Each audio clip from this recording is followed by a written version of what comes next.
Again, I tried to go live yesterday, but I was having some technical difficulties. But I want to re-talk about this subject. And if you have not seen my video on this, because I have a video on this, I think it's entitled Generational Curses. And let me tell you the exact title. But if you go look on my YouTube channel, it's the last video I did. And it has the same people on the front.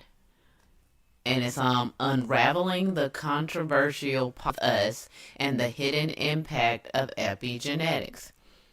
So I don't know if everybody's seen this movie, but this movie is on Netflix right now. Good movie, never read the book. But it's a pretty decent movie. But I will say that the movie is a little mad. Because I will say that when you think about situations like this and people being in abusive relationships and thinking that, yeah, we could just leave the people and everything's going to be okay. But then it's like if you have kids with these people, the kids don't get to leave. Be with these people still. So while you may be safe and while you may be good,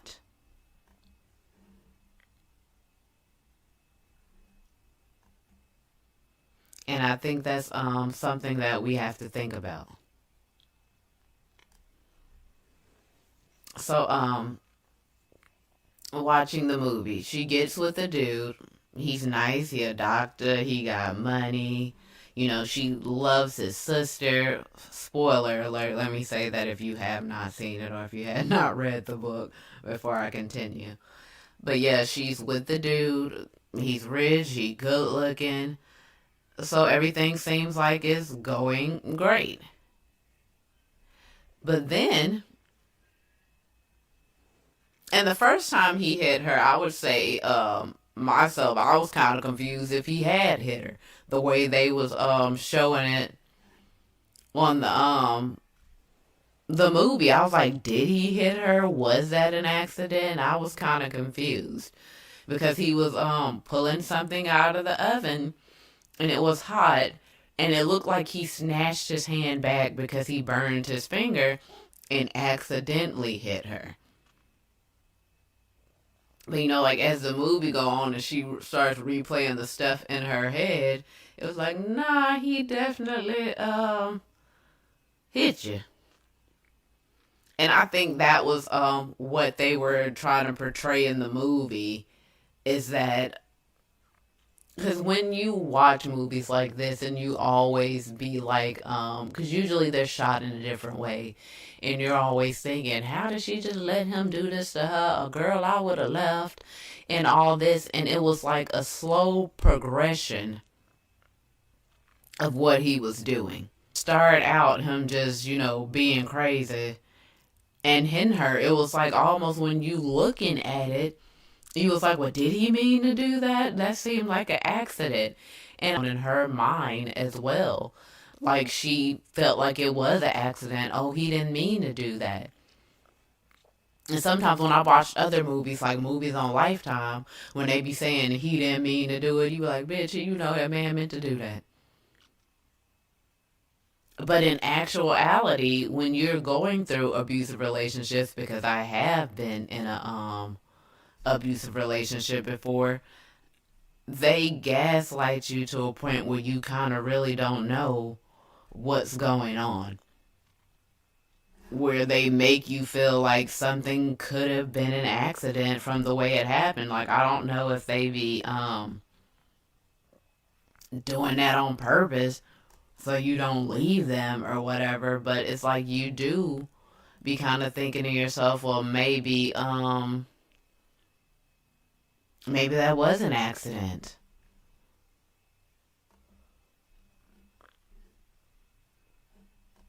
Like maybe he didn't mean to hit me.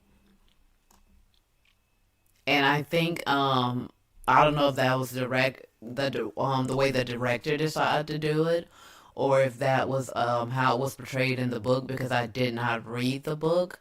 But I will say that the way they did that, I think, was genius, because people always like to victim blame and say you should have known or you shouldn't have let it win this far.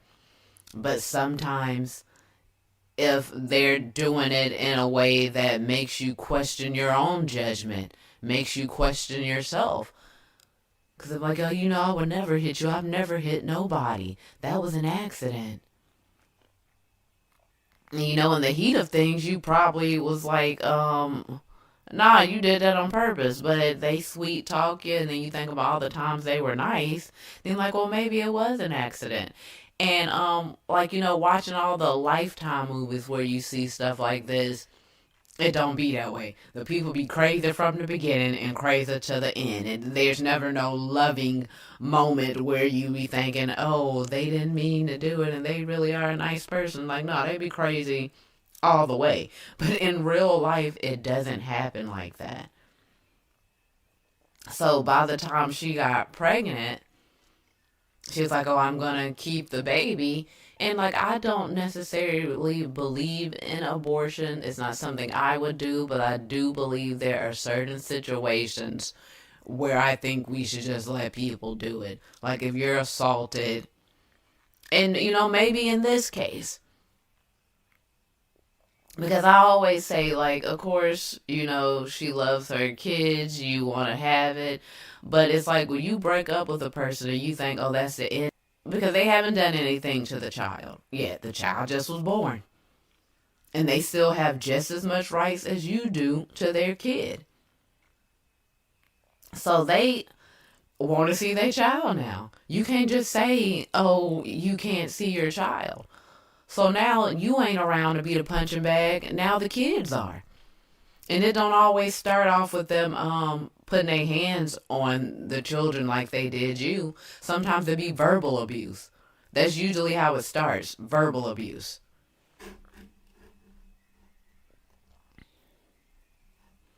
So after they start like verbally abusing you, then it escalates to other stuff. And now this is a child, somebody who can't, defend themselves, somebody who can't just up and leave. So now they stuck with this. All the stuff that you felt like it was too much for you to deal with, now they got to deal with it because they're a kid. They can't leave.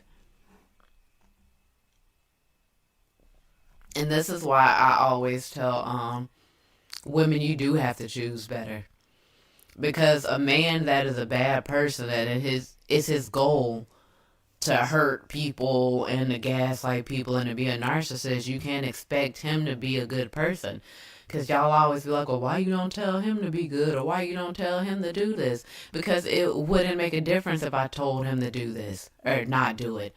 It's just like with somebody like a Ted Bundy or a Jeffrey Dahmer. And I'm telling you, don't go out with him, girls. I heard he did this to somebody. Yeah, I don't have no proof, but I heard it. Or maybe I'm seeing signs that maybe you shouldn't date him. And then you're like, well, y'all need to tell them to stop killing people. That's his goal. His goal is to unalive people. So I can't just tell him to stop doing it. That's why I'm telling you to protect yourself from him.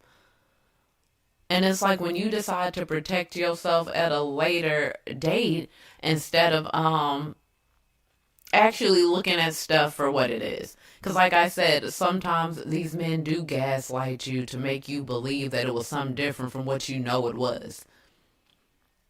They sweet talk you and you love them, so sometimes it works.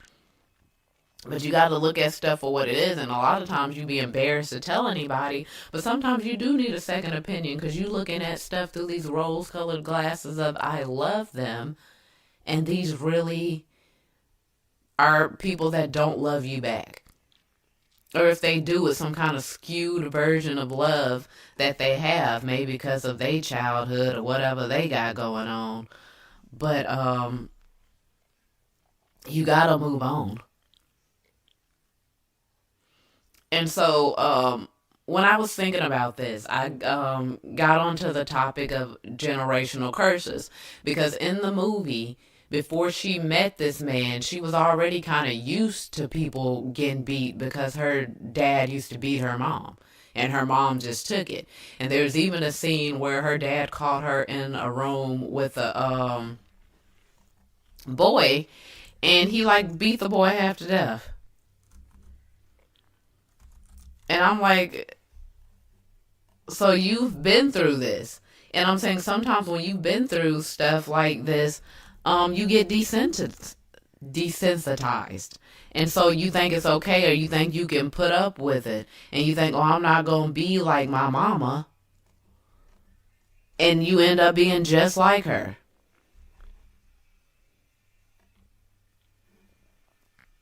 He said, I stop dating until I can figure out life, focus on what I want, and improve myself before going out there. Yeah, you have to. Because I think sometimes when we want love and we want certain things that we didn't see when we were growing up, that sometimes it makes it easier for people to trick us. Because it's like when I was in my abusive relationship, all he had to do was be a little bit different from what I saw growing up. And I thought, oh, this is cool because this is better than that. And sometimes just because a situation is better than the last situation, it don't necessarily mean it's good. Because I know he ain't pushed me down a flight of stairs, he just slapped me, but he shouldn't just be slapping you either. So back to the epigenetics and generational curses, because it's basically the same thing. So I grew up in church, so I've heard the term generational curses a lot. But epigenetics is basically a scientific term for generational curses. So with epigenetics, it's basically saying that your DNA could be changed by trauma or experiences you've been through. So let's say you have a father that's an alcoholic. Even if you've never met him, like you were adopted or something, even if you never met him, you don't know nothing about him, you could end up being an alcoholic if you take a drink. Like, because it's in your DNA. So that's why I say, like, when you're dating somebody, you think, oh, I'm just going to leave them. Or even, let's say you leave them, don't tell them you're pregnant, you find a way to keep the kids away from them and all that too. Your children could still end up struggling or end up being like him because of epigenetics. And that's why women always get mad, oh, you acting just like your daddy. It's in his DNA. It's in her DNA. Because it's the same thing about men who date women. It's in their DNA. That's why they acting like them. Because I've watched plenty of things where people just finally met their family. And it was like, oh, you chew just like him. Oh, you walk just like him.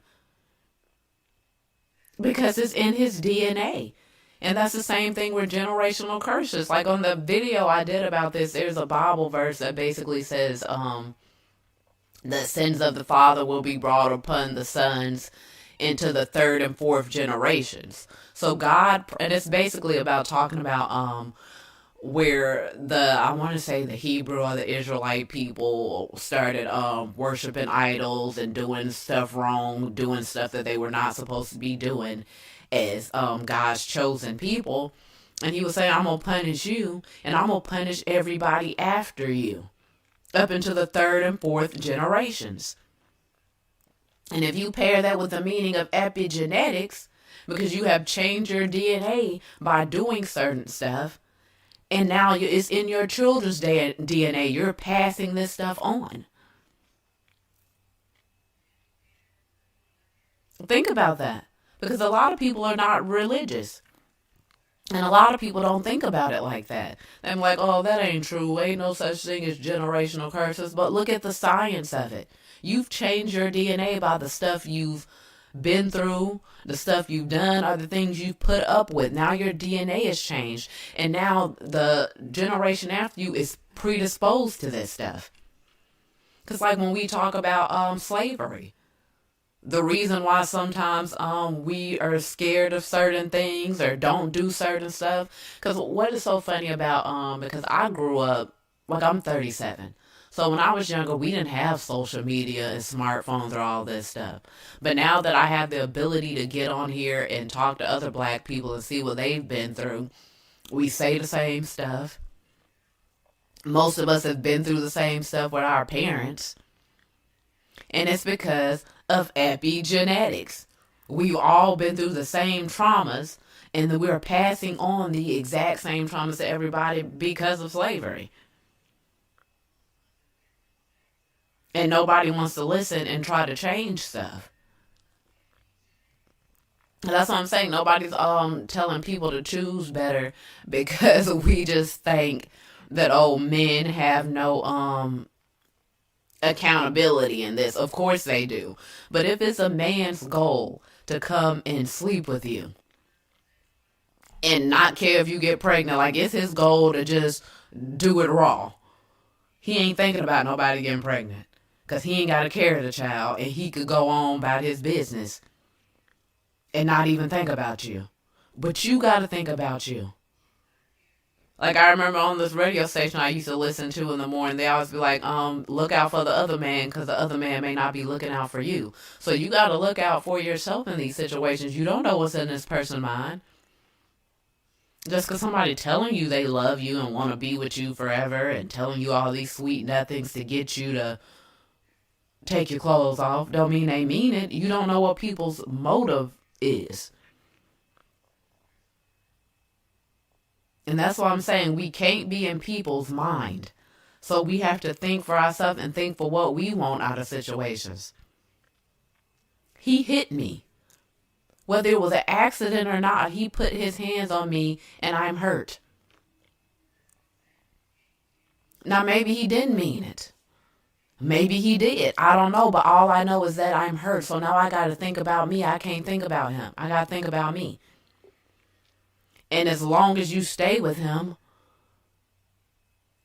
and then you end up having kids, now you got to think about your kids. And now that we have kids, so not even if I leave to protect myself, they still got to go over there and deal with them. Then some of y'all luck out, and the man don't want to deal with the kids, but because y'all still want them, y'all try to dangle the kids in front of them and be like, oh, you need to come get your kids. And then in the same breath, you'll tell about all the stuff he did to you. And if I was y'all child, I'd be like, why you keep trying to push me over there if he beating you and cussing you out and did all this stuff to you? So I got to go over there and have it done to me. No, thank you. Because there's this court case, I think I saw it on TikTok a while ago, where this woman kept going to the court and her and her ex-husband had joint custody, and she was like, no, I don't want to say I joint custody, because she knew what type of person he was. But because he hadn't done anything to the child yet, or at least kept letting the child go over there. And eventually that man killed that little boy, or unalived that little boy. He made that little boy run on a treadmill till he collapsed. And that wouldn't have happened when he was doing the same stuff to you, if you would have just went on ahead and left him. Because you done stayed. And everybody can get their children away from these abusers. Have y'all ever seen the movie Enough? She got with a rich man. He was beating her. She had a baby by him. She said, okay, I'm going to leave. This man traced this woman all around the U.S. And he eventually found her. And I think she had to literally unalive this man to protect herself and her child. And who wants to be in a situation like that? Because this ain't no movie. If you do that, you're going to end up in jail. So that's what I'm saying. We have to look out for ourselves and for what other people, because we don't know people's motive. And then too, so now that your child is grown up now, think about if in the movie she would have had a son. So now that her son is grown up, now he beating people. He beating his girlfriends. And then you taking up for him like you was taking up for the man that was hitting you. So now somebody else is now being abused, and the cycle continues. Generational curses. Epigenetics. The cycle continues. And just like the name of the book and the name of the movie, it ends with us, but really it don't. The only way it ends if you start looking at the situation and saying, nah, I seen this with my mama. This how I started with my mama. This how I started in that last situation I was in. I'm good. And he said a lot of people are getting engaged in under 6 months and 1 year, but these abusers are masking like they're the perfect gentleman. Exactly. Like it don't take nothing to lie for 6 months. And then like we are all on social media. So just like women are watching this video, men may watch this video. Same thing with the sprinkle stuff. People are watching these sprinkle videos. So y'all think y'all gonna use a man for his money and he watching it and I'm like, oh, I'm gonna go rent a lease a car for a couple of weeks and make her think I got a nice car. I watched a video, I guess it was a girl on YouTube had put a compilation video together about some girl who I guess told this story on TikTok, met some man on Tinder. As soon as she got with him, he started asking for money. He was pretending like he had a nice car and a nice apartment that she could never come up to, even though she drove hours to see him. And she driving him around, buying him TVs and stuff, because he telling all these lies like he got it like this, but oh, my card cut off. Or this happened. I locked my keys in the car and the car went to go get rims and I can't get it back. I can't call the dude to get my keys out, so I need you to pay for everything. The whole day she paying for everywhere they going. And he wouldn't even let her come to the house. He telling her, oh, I want to get a hotel room. So he done forced her to get a hotel room. And he didn't even show up to the hotel room. He went back to his house and she calling him all night. He not answering the phone. Now, I didn't finish the videos because it was like 9-10 parts. And I'm like, I'm not watching all that. But I think, come to find out, he had a girlfriend. So she buying him all this stuff and he giving it to his girlfriend. I was like, well, y'all gotta start thinking. I don't believe in ever giving a man money until y'all married. And then even then, I wouldn't be giving him a whole lot of money. Because I believe men are supposed to provide. But somebody you don't even know, like in the first 3 days, you spending thousands of dollars on a person you barely know that won't even let you come into his house. I was like, I hope she lied. And I hope this was just a fake story because that's nuts. And then I think she slept with him on the first night. So imagine if she would have got pregnant. Now you got to deal with a child that got all these traits.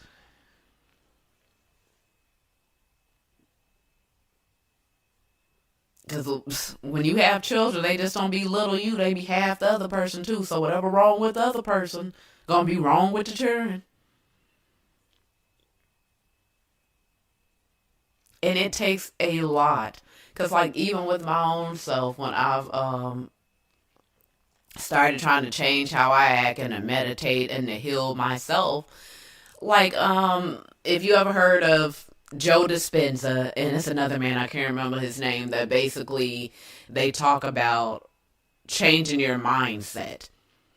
And you have to change your mindset at the subconscious level. And it's very hard. That's why they talk about affirming or I can't think of the word, but they a whole CIA document came out about it to where you have to you could listen to outside, like maybe record your voice and listen to it.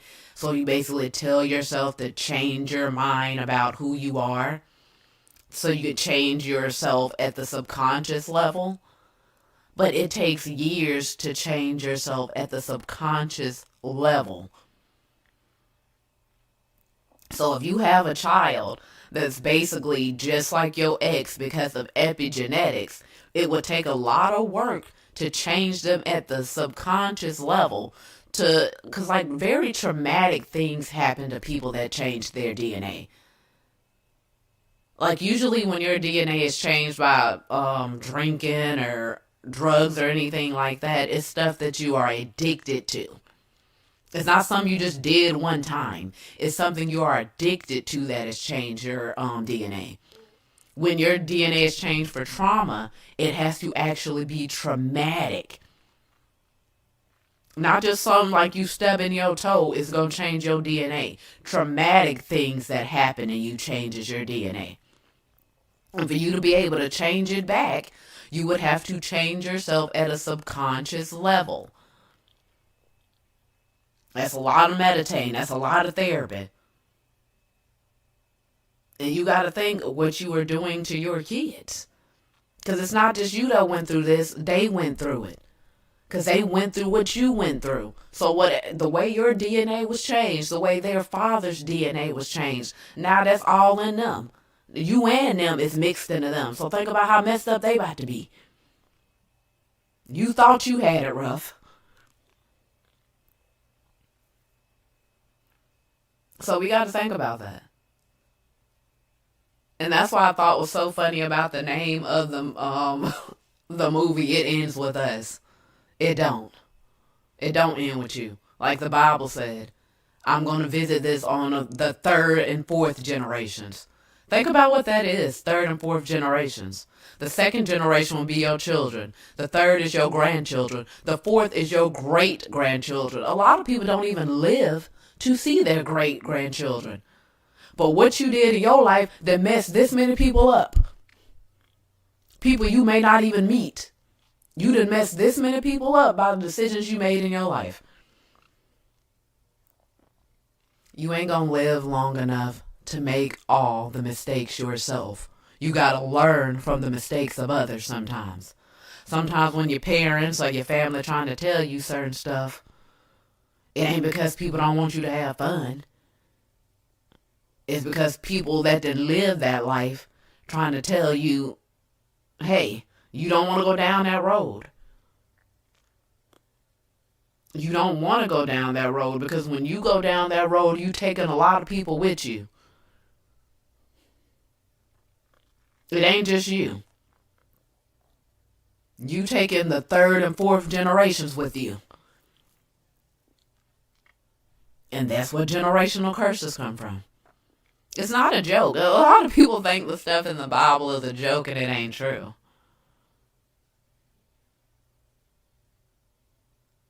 It's true. It's real. When they talk about soul ties, that's real. Like I actually saw where there's scientific evidence that when you sleep with people, your DNA changes. I don't know if I could say this word on there, but I'm going to say it. But semen changes a woman's DNA. And it could stay in your body. I want to say that it could stay in your body for a few years. So let's say you was with some crazy man and you just letting him shoot up the club every night. Now you done left him and you done found a great man. And now you done had a baby by him, but the DNA of that last man's still in you. So you wonder why the children acting crazy. Like they ain't acting like none of us. They don't look like none of us. Because they might look like the last man you was with. If you don't believe me, look it up. This is what I always tell people. When I be telling people stuff, they be acting like I'm crazy and I don't know what I'm talking about. Google it. Google is free. Google it. Start reading your Bible. Start seeing what God told you. Because he's not man. He ain't got no reason to lie to you. And everybody think the Bible just sounds all witchy woo-woo. It's not real stuff. But science is starting to back up what God has said. And we have to start thinking about this stuff. Like it's okay to be single for a minute. It's okay to admit that you want a man. Because that's why I see it's like either people are being pick-me's, doing whatever to get a man. Or they talking about some less decenter men. And we don't need to do none of that. We need to meet in the middle. We need to have discernment. Let's not pick everybody or feel like we need to be picked by everyone. But let's try to, have a little bit discernment. We ain't got to cut people off completely. Because my thing is when you start talking about decentering men or decentering people, and people be acting like, oh, it just means that I'm putting myself first. But it don't be meaning that. Because if you was putting yourself first when you was with the man to begin with, you could have successfully dated somebody Because the reason why the relationship's not working is because you're not putting yourself first. And putting yourself first does not mean being selfish. It's just making sure your mask on. Like they tell you when you get on the plane, make sure your mask on before you start putting on other people's masks. That's all I'm telling you to do. I'm not saying be selfish. I'm just saying let's think about us first. You have to think about you first. Because like I said, these other people are not always thinking about you. And because it's sad. It's like there's no rewind button on life. So that's why in the Bible, when it tells you to pray for wisdom and to ask God first, it's something that you need to try to do, because there is no rewind button in life. Like once the mistake is made, it's made. You can't go back. So that's why we have to try to, make wise decisions. It's like the Bible says, what is it for a man to gain the whole world but lose his soul? You got to think about that. What am I gaining and what am I losing? What am I gaining and what am I losing? Is whatever I'm getting with this person for the long run, or is he just playing games with me? And it's like people be moving too fast. I see women be giving men like $3,000 within less than 6 months. And that is true. I've seen women do it too. Be signing their name on stuff. You don't even know these people. You be signing your name to stuff. And to me, money is just money. That ain't, money is very valuable. But it ain't more valuable than your peace of mind. It's not more valuable than your body. So it's like people be giving people all types of money. Then they be giving them all types of other stuff. Your time, your body. And there's this show on Netflix called The Worst Ex Ever. Well, y'all invite people into y'all life and then they unalive your family. So yeah, there was one thing where this dude was basically beating this woman, and her sister never liked the dude, and she kept telling him about it. And so she left him, and she left her sister at home to watch her kids while she was at work. He came to the house looking for her and unalived her sister.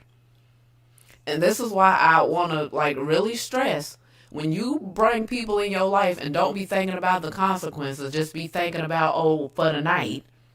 And not thinking about all the other stuff could happen. You put more than just yourself in danger. Because now this your baby daddy. He got a right to see the kids. Now your parents got to deal with them. Because I watched a video where a dude killed his family. And it was his own family he killed. Because he was sleeping with his brother's wife. And then went and killed his brother and his mama and his daddy. So I'm like, well, y'all got to think about who y'all letting into y'all life, because y'all letting them into everybody's life. And we didn't ask for this. We didn't sign up for this. Your kids didn't sign up for this. You signed up for this. But now everybody else got to deal with it. I'll be saying the same thing when I be watching horror movies. Yo behind in here playing with these tarot cards. Playing with this Ouija board. Now other people having to deal with the consequences of something you done did. And I'm like, that ain't fair. We shouldn't have to deal with it. Whatever come or whatever ghost or demon you done let loose should only kill you. But that's not life. Sometimes the good have to suffer with the bad. Sometimes people ain't had nothing to do with nothing have to get hurt because of your decisions. And that's what you start having to think of, because everybody want to be grown. Everybody want to be like, oh, it's my life. My body, my choice. That's what I'm saying, because people love to get rid of children from when they feel like it. But then when y'all be trying to have children to keep men around, no good men at that, it ain't your body, your choice then.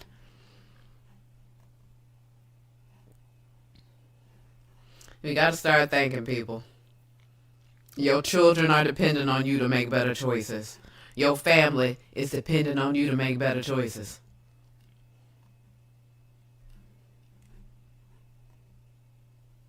That's the only way we gonna survive. If everybody start making better choices.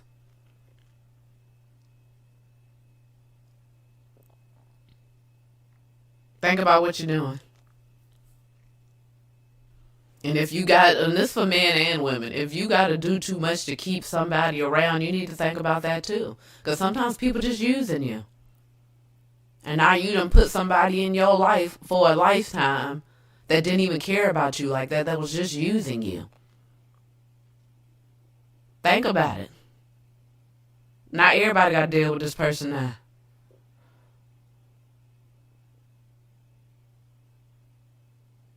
We all have to make better choices. It's like I said, I ain't always made the best of choices, but luckily I didn't end up with children from none of these people. So now if I left them, they gone. That's it. I ain't got to worry about them no more. I may see them in the street.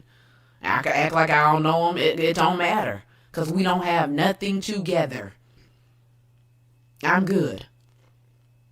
But when you make decisions like this and you connect yourself to people for life, and I'll be seeing so much stuff where people be like, they want to have kids by people, but he's not marriage material.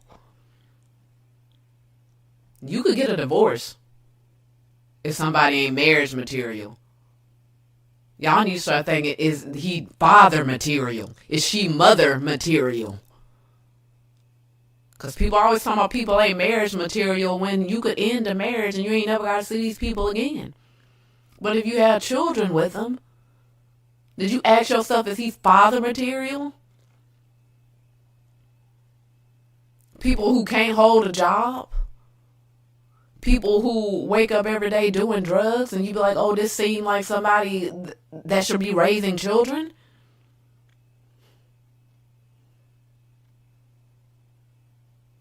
Did you actually look at a person that was doing all this stuff and say, I would want to have a child that acts just like them? Because that's what's going to happen whether you want it to or not. Because of epigenetics. Because of generational curses. So whether you want your child to be like that person or not, guess what? It's not up to you. God said he's going to visit the sins of the father upon the third and fourth generations. Like I said, people you never met will have to deal with the consequences of your actions.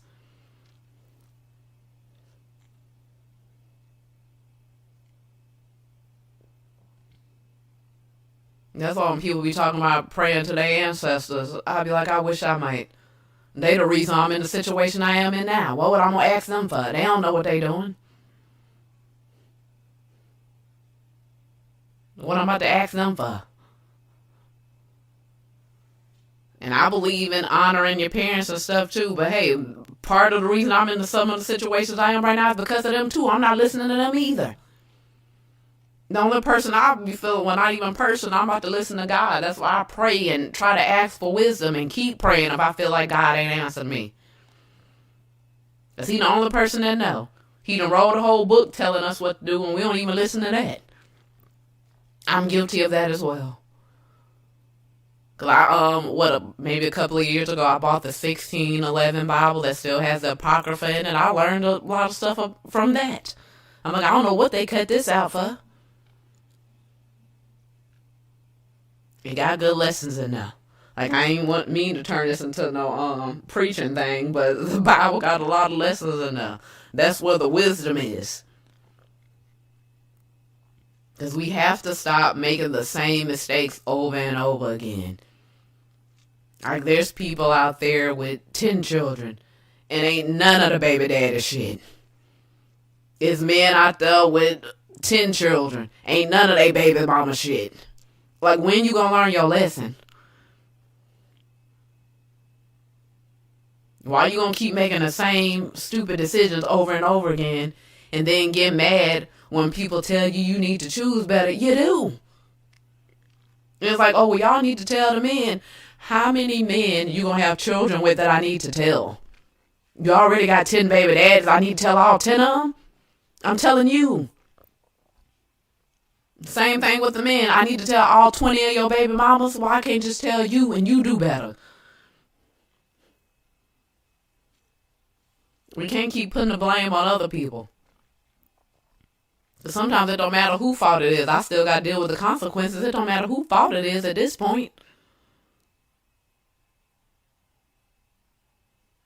Because I have anger issues from my father. But if I go out here and do something stupid and hurt somebody, and I have let my anger get the best of me before, and I have been arrested about it. So I can continue to blame my father all I want, but what is that doing for me? How is that helping my life to keep on blaming somebody else? And of course, like I said, because of epigenetics and generational curses, it's partly their fault. But if I want to change and have a better life, then I'm going to have to say and be for real about it that, hey, this ends with me. Before I have a child and pass this on to them, I'm going to say it ends with me first. Because if you wait till you have kids and try to do it, it's not going to end with you. Because now they're going to have the same issues you had. If you really want it to end with you, you need to fix yourself before you go out here and get in relationships with people and mess up other people's life and have them dealing with trauma and changing their DNA so they could pass it on to their children. You need to heal yourself or you be out here hurting other people. Like they say, misery loves company, and hurt people, hurt others. Heal yourself before you go out here bleeding on people that didn't cut you.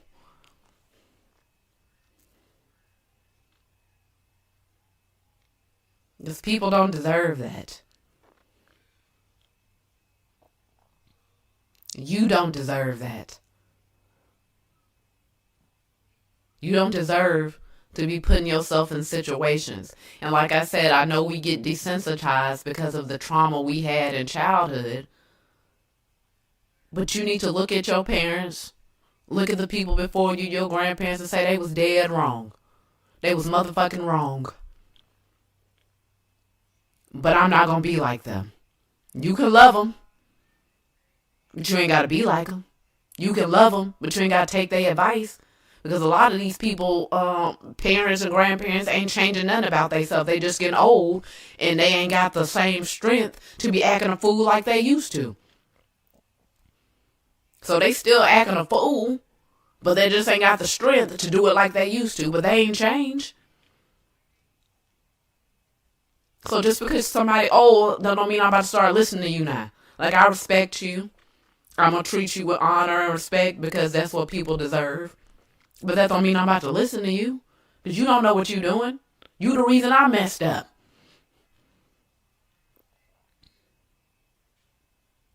Like I said, that is in no way to be out here trying to blame your parents.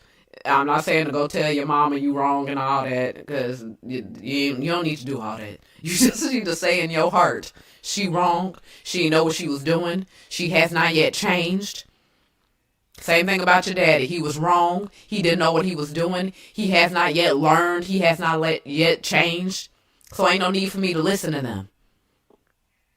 I love you, but I'm going to have to take my advice elsewhere. I love you, but I'm going to have to distance myself from you a little bit until you decide to get some discernment and some wisdom. Because that be one thing about these old people. They be up in church, but they don't be listening. And that's one thing when I was a kid that I used to always be, because like I said, I was raised in the church. But it always used to bother me. I'm like, we going to church every day, and then I go home and get cussed at for no reason. So I'm like, what is y'all actually learning in church? It's like, if y'all reading the same Bible I'm reading, because a lot of stuff y'all doing don't seem Christ-like to me. And y'all always keep telling me what I should and shouldn't do. And the Bible says, get the mote out your own eye before you be worried about your neighbors. So like I say, heal yourself, because children are not stupid. So you be telling them don't do this and don't do that, and the first thing they say, and then y'all be ready to slap them in the mouth. Will you do it? Didn't you do it? And you did do it. And you're still doing it. And then you trying to tell people that they should be better, trying to tell your kids that they should be better. And they looking at you. And of course they have to listen to you because you are their parents and they live with you. And most of y'all will beat them half to death if they don't listen. But the thing is, they don't respect you. Because if I'm looking at you doing all the wrong stuff and you telling me not to do it, in my mind, I'm like, I don't respect nothing she's saying. It makes them lose respect for you. And even though you might have good kids that still honor you and still treat you with respect, inside they looking at you and they're losing respect for you. And then they grow up and they say they don't want to be nothing like you.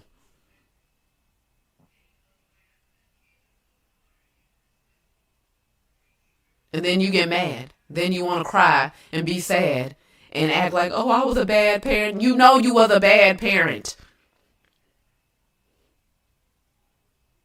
Don't act surprised now. You stayed with somebody that was beating you. You stayed with a woman that was berating you. Then you had kids with them, and now your kids had to deal with these people. Yeah, you were a bad parent. It's okay to admit.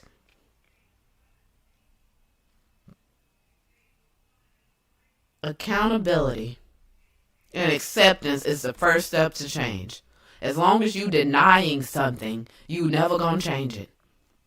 You never gonna be different as long as you sitting around denying and telling yourself you did the best you can. Did you? Then when your children go to school and they making bad grades and stuff, and you like, I know you could do better than this. This ain't the best you could do. And then they telling you, nah, this is the best I could do. What you say? I know this ain't the best you could do. So I want to go back to you was in this abusive relationship when you was picking people that you knew weren't good people and you was sticking around having babies with them. I know this ain't the best you could do. You know this ain't the best you could do.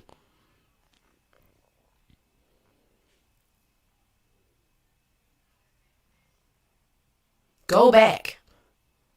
Go back and think about the decisions you made. The first red flags you was getting that was telling you to get out of Dodge and get away from these people. And you stayed. You thought that you could change them. If God couldn't change them, or if God didn't change them, who are you? Change yourself. The only person you have control over is yourself. This ain't the best you could do. Because I know somebody watching this and listening to it that's in a situation right now and keep thinking, oh, he gonna change. Oh, he gonna do better. He not. Oh, she gonna do better. She gonna learn to love me. She not. This her. This him. The only person that could change them is them. That's why God gave us free will. God ain't forcing nobody to do nothing. So you're not going to be able to force nobody to do nothing. The only thing you're going to do by staying in a situation that don't serve you is you're going to curse your kids. You're going to curse the rest of the other people in your life. Because it ain't just you that got to deal with these crazy people. Your parents, when they want to see their grandkids, now they got to deal with them too. Your brothers and sisters, when they want to see their nieces and nephews, they got to deal with them too. When your children grow up and be crazy like your baby dad or baby mama, the rest of your family got to deal with that too. If they in and out of jail, if they crazy, if they decide to unalive everybody in their sleep because you was with a crazy man that would do some stuff like that, hey, everybody got to deal with that too. You get in another relationship, they got to deal with these people too. You have more kids, they got to deal with the crazy kids from your past relationship too. It ain't just you. So if you in a situation right like that right now, wait for somebody to change. I'm going to tell you right now, and I don't even know you. But if you done stayed listening to this and you thinking, I'm going to say right there, that makes you better than the other person that ain't checking themselves and thinking that, oh, I'm wrong. Because the main thing about being a narcissist, they don't ever think they wrong. So if you sitting here thinking you wrong and thinking you could do better and trying to do better, you already better than them. So like I said, this ain't the best you could do. You could do better. You could try harder. Life hard for everybody. Rich people got it hard. White people got it hard. Black people got it hard. Asian people got it hard. We have it hard in different ways, but we all got it hard. We all struggling. So don't be looking at nobody out there, oh, well, they had this, or they had their mama and their daddy. A lot of people had their mama and their daddy. Just like the girl on This Is Us grew up with both of her parents, but her dad was beating everybody in the house. So sometimes that ain't always better. Sometimes you better off without some of them people. Some of y'all will be better off if your mama would leave y'all daddy and he'd leave y'all alone and never talk to y'all again. Some of y'all will be better off. Same thing with some of y'all mamas. Some of y'all will be better off if your daddy take you away from your mama and y'all never see her again. Yeah, you gonna be sad. But you will get old and you be like, dang, I'm glad you left her. I'm glad he never spoke to us again. When y'all be talking about relationships, y'all say rejection is protection. Sometimes when these parents reject you, it's protection. There's been too many stories where parents killing their own children. Where parents are unaliving their own children. Drowning them in a bathtub. Putting them in a car, driving it off the bridge. Having them running on the treadmill till they collapse. Essaying them. Sometimes you better off.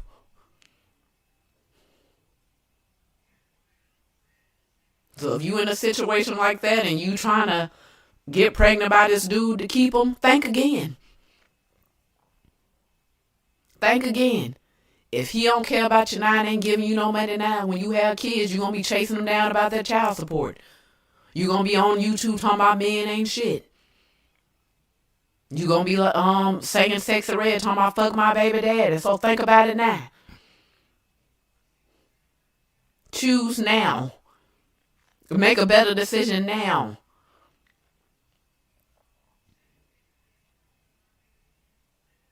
Because ain't no need of digging yourself in a 50-foot hole, then starting to look around and be like, oh, how am I going to get up out of this? You probably could have got out of it when it was a 1-foot hole. Maybe when it was a 5-foot hole. But now that this hole is 50 foot deep, you done fucked up. And you done fucked it up for everybody that comes after you. Until the 3rd and 4th generations. And I'm going to keep saying that till y'all get it. He will visit the sins of the father upon the 3rd and the 4th generations.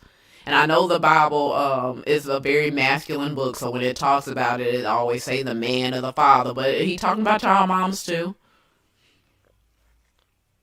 Y'all out here jumping from man to man, and then when your daughter get older, you wonder why she jumping from man to man.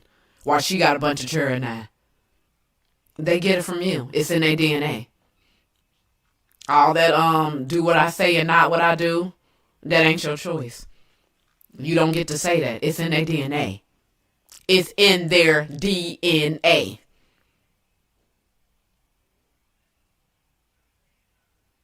They doing what's in them. It's like I always say, and I didn't make this up. I can't remember where I heard it. It got to be in you, not on you. You done put certain stuff in them children that they ain't going to be able to get off of them because you done made certain decisions. Bad decisions. And you done walked away, but they still in it. Even if you walked away with them and you ain't got to deal with the parent no more, they still in it because it's in them.